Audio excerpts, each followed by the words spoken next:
Good evening. My name is Z.Driskell, Regional Emergency Coordinator for Burlington, Vermont. Primarily, ice storm warnings and winter storm warnings were issued to multiple counties in the Burlington area. Extreme winter weather forecast warnings are now being issued by the National Weather Service. The weather forecast changed from predominantly snowfall to freezing rain due to temperature changes. The freezing rain is expected to last for 2 to 3 days. 6 to 7 inches of ice has already accumulated in northern Vermont counties, including Burlington. The storm has had a serious impact on the energy infrastructure, and many homes are without power at this time. State and municipal workers are continuing to work to reduce the amount of ice and snow on the road. At this time, the road crews are unable to clear the roads based on the amount of ice continuing to fall. The National Weather Service is reporting that this is the worst storm on record in the history of Vermont. As I said previously, 6 to 7 inches of ice is already accumulated on the ground. A heavy accumulation of snow and ice, especially when accompanied by high winds, causes drifting snow and very low visibility. Sidewalks, streets, and highways can become extremely hazardous to pedestrians and motorists. Most critical facilities have emergency backup generators in case of loss of power.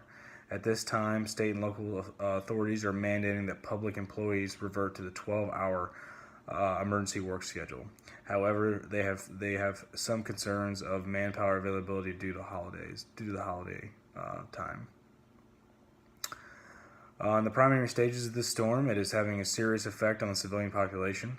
The ice has damaged public utilities and left residents without power in extremely cold conditions. The ice that has fallen is creating both slipping and falling hazards. Local hospitals are reporting an increase in leg and hip injuries consistent with falls.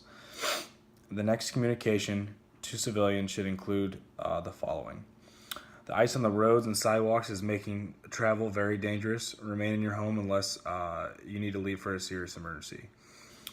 When using alternate heating sources, be aware for the potential for carbon monoxide poisoning and or fire hazards. At this time, there's not an estimate to restore homes without power. Restore power to homes without power currently. Velco is working on acquiring more resources to help with the power restoration process. Emergency managers should plan to have generators and fuel on standby for distribution to homes that will be without power for a significant amount of time. Shelters should be designated outside of the immediate impact zone and made available for stranded travelers and residents. Doctors are concerned for the welfare of the elderly and disabled who may be trapped in their residence without power or a method of communication due to the lack of power. Once response teams are able to deploy, they should develop search and rescue teams for immobile individuals that are unable to leave their residence to get to a shelter. This needs to be a priority, number one. If the governor has not requested aid from the Red Cross already, this should also be done. With regards to the massive power outage, alarm system and fire detection systems are not operational. Police departments are concerned about the residential and business break-ins given this opportunity for lack of alarm systems.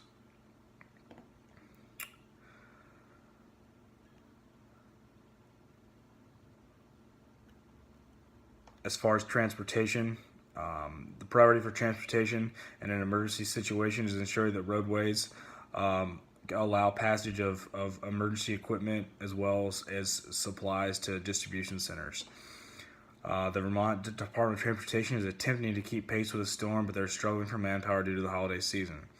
At this time, the Vermont DOT declared that roads and highways are not drivable at this time. Typical mitigating measures that should be taking place as we speak is ensuring that responders have adequate supplies of snow removal equipment. However, with more than 6 inches of ice, salt and other abrasives do not work properly. I would recommend the DOT source as sodium chloride or calcium chloride blend, which works better at lower temperatures. The DOT should continue to ensure that roads to critical facilities such as police and fire stations are kept accessible. Crisis communication will be crucial among first responders as well as the community. The Joint Information Center, which is now operational, should continue to be the focal point for all information for the public and for the response. A large majority of residents are without power, nor do they have communication. Cell phone towers are down as well as landlines. Therefore, the most effective way to communicate with these residents or these civilians is through AM/FM battery-powered radios. Emergency management is also able to use the emergency alerting system, Vermont Alert, to inform people of potential hazards and weather impacts in the area. Massive power outages have been reported. Velco, the local power company, is overwhelmed and is requesting support from other electric companies in both the United States and Canada. At this time, they do not have an estimate on when power can be restored. However, historically, when power is interrupted to more than 100,000 customers, it may take days and even weeks to fully restore power, depending on the damage.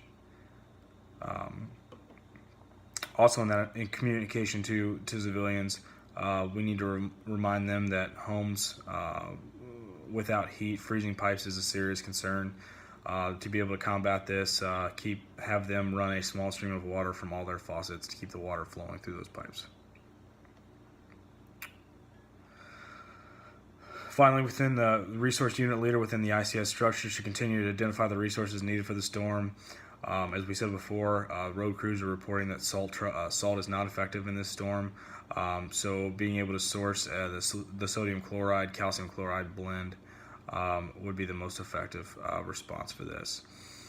With lack of manpower due to the holiday season, additional first responders and road crews personnel will need to be called in from outside the affected areas.